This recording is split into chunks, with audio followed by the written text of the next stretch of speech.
আসসালামু আলাইকুম। আমার বাংলাদেশি ভাইয়েরা যারা দুবাইতে আসতে চান তাদের জন্য এই ভিডিওটা বিশাল গুরুত্বপূর্ণ। এই ভিডিওটা মিস করে কেউ যেন না। সম্ভবত আশা করা যায় 20শে ফেব্রুয়ারি দুবাই থেকে সমস্ত ভিসা খুলে দেবে। সমস্ত না করলেও ভিজিট ভিসা তো 100% শিওর ভিজিট ভিসা খুলে দেবে। সো যেসব ভাইয়েরা বিদেশে এই দেশে আসার জন্য রেডি হয়ে বসে আছেন নাকে মুখে তেল দিয়ে, তারা ভিডিওটা একটু মনোযোগ দিয়ে দেখেন, এড়িয়ে যেন না। আপনাদের জন্য অনেক উপকার হবে।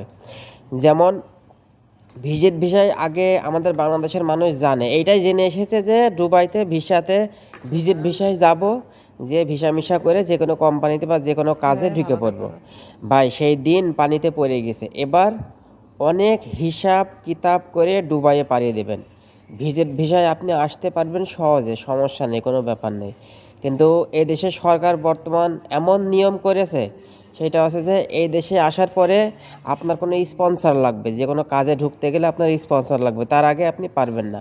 কলিং ভিসায় আসলে আপনি সরাসরি কাজ করতে পারবেন, কিন্তু যারা ভিজিট ভিসায় এসে কাজ খুঁজবে তাদেরকে কাজের লোক লাগানোর জন্য যদি পরিচিত লোক আপনার না থাকে, মামা খালু চাচা ভাই এটা ওটা হ্যান ত্যান যদি না থাকে, তাহলে আপনার কপালে দুঃখ আছে। আপনার কিন্তু দেশে ফেরত যাওয়া ছাড়া কোনো উপায় নেই, আমি 100% গ্যারান্টি দিয়ে বলতে পারি। এই জন্য চোখ বুঝে ভিসা খুললেই চোখ বুঝে যেন বিদেশে চলে আসেন না, দালালদের খপ্পরে পড়ে যেন চলে আসেন না। দালালরা কিন্তু বলবে যে হ্যাঁ কাজ দেবো, এটা হ্যান ত্যান, ওদের হয়তো যোগাযোগ থাকে, হ্যাঁ বিশ্বাস করি ওদের যোগাযোগ আছে, কিন্তু ওই যে 100 জনের কাজ দেবে আর 500 জন নিয়ে চলে আসবে, সমস্যা তো ওই জায়গায়। আপনার কপালটা তো ভালো নাও হতে পারে। আর এই দেশে আসার আগে আপনাকে একটা জিনিস বলে দিই, যদি এই দেশে আসতে চান তাহলে কিছু কাজ শিখে আসেন। আর বিশেষ করে বাসা বাড়িতে যদি আপনি ঢুকতে পারেন, দুবাইয়ে বর্তমানে বাসা বাড়ির কাজে যদি আপনি ঢুকতে পারেন, আপনার জন্য বাম্পার। কোম্পানির আশা করেন না। কোম্পানিতে আপনি হয়তো সর্বোচ্চ খেয়ে পরে সব কিছু খরচ মরচ দিয়ে 700 থেকে 800 টাকা আপনি বাড়ি পাঠাতে পারবেন। আর যদি আপনি বাসা বাড়িতে কোনো কাজে ঢুকতে পারেন, পরিচিত লোক বা যার মাধ্যমে হোক, আর আপনার ক্ষমতার জোরেই হোক, তাহলে আপনি খাবেন ফ্রি, থাকবেন ফ্রি, হাঁকবেন ফ্রি, সব কিছুই আপনার লোক ফ্রি। এবং মাস শেষে হাদিয়া 300 থেকে 400 টাকা তো আপনি পাবেনই। এটা আপনার এই হাদিয়ার টাকাই বাংলাদেশে কিন্তু সংসার চলে যাবে। আর এই যে বেতনটা পাবেন এটা আপনার ধরাই থাকবে, বুঝেছেন? এই আরবিদের কাছে এত শান্তি বর্তমান দুবাইয়ের জগতে। আর এই দেশে যদি বাসাবাড়ি কাজ করতে চান, এই দেখেন খবুজ দেখেছেন, আমি এই যে বানানো হচ্ছে, আমি বানাচ্ছি।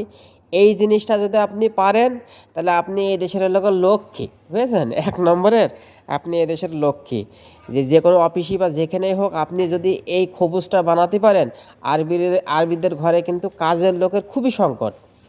কারণ অভিজ্ঞ কাজের লোকের বলতে অভিজ্ঞ কাজের লোকের খুবই সংকট। এরা সবসময় কাজের লোকের জন্য দৌড়িয়ে বেড়ায় এদিক ওদিক, কারণ এদের ফ্যামিলি সবসময় বাড়তেই আছে, কিন্তু কাজের লোক তো অভিজ্ঞ লোক খুঁজে পায় না। সো আপনি কোনো অফিসের মাধ্যমে যদি যোগাযোগ করে কারোর আরবিরা যদি যায়, দেখা হয়, আপনার কিন্তু আগেই জিজ্ঞাসা করবে যে তুই কি খবুজ বানাতে পারিস। যদি আপনি বলেন যে হ্যাঁ আমি খবুজ বানাতে পারি, তাহলে সাথে সাথে আপনার একটা চুমু দিয়ে কোলের ওপর তুলে নিয়ে গাড়ির আগে আগে বসিয়ে নিয়ে চলে আসবে, বুঝেছেন? ওরা খবুজ এত পছন্দ করে।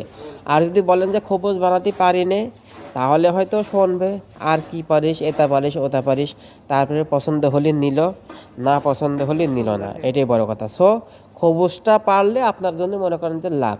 সো এদেশে আসার আগে হিসাব কিতাব করে এসেন, আর যেন চোখ বুঝে ওই যে যা হয় হবে না এইভাবে চলে আসেন না। এদেশের নিয়মকানুন অনেক কড়াকড়ি হয়ে গেছে, বুঝেছেন? এজন্য দেশি ভাইদের জন্য আমার এই বার্তাটা দিয়ে রাখলাম। আর আগে ফুস করে ঢুকে পড়েন না, কিছুদিন ওয়েট করবেন, দেখবেন কি অবস্থা। Okay bye.